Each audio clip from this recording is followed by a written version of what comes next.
Welcome to Jag 26 LeetCode Challenge. All elements in two binary search trees.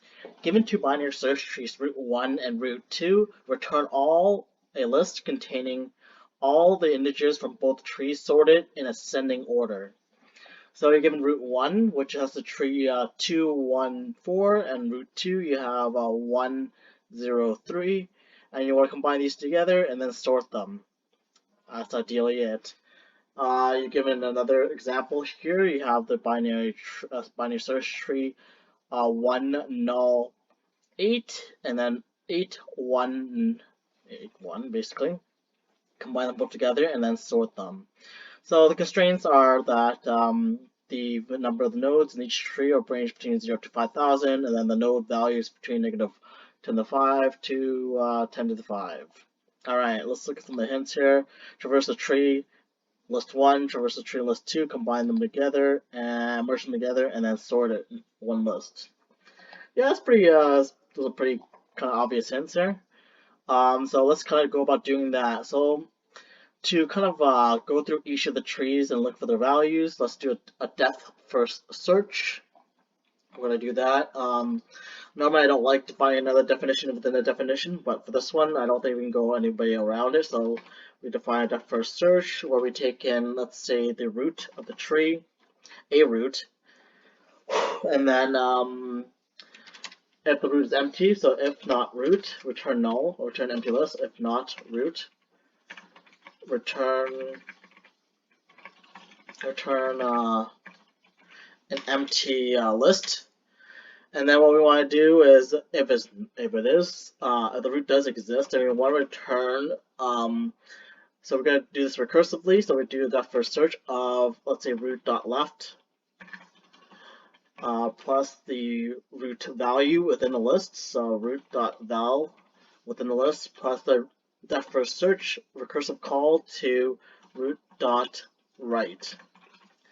So ideally, what we do is whenever we call the function get all elements, we pass in root 1 or root 2.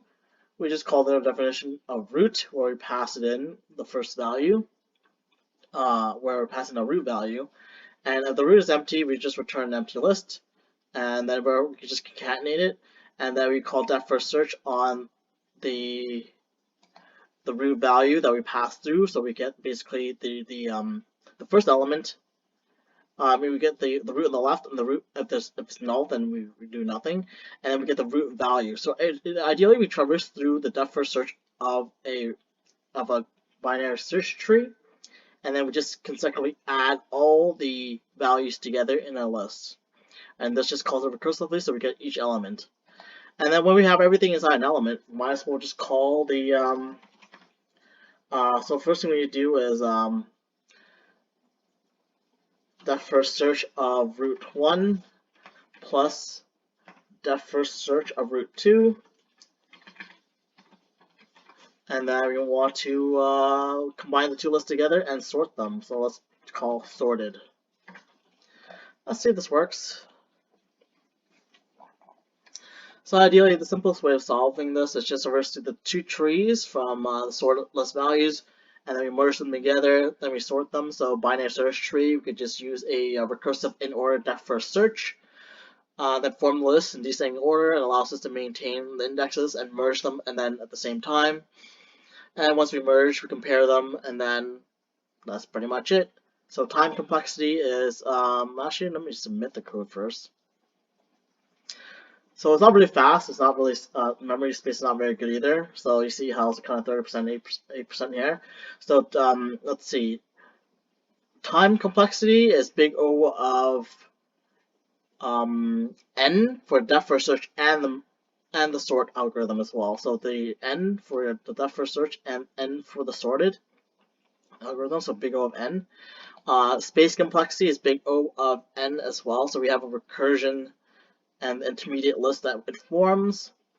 Might be larger than that actually, because we don't really count the internal function call. But otherwise, there you go. It's a surprisingly a short one, but it requires a lot of thinking. All right, have a great day, guys.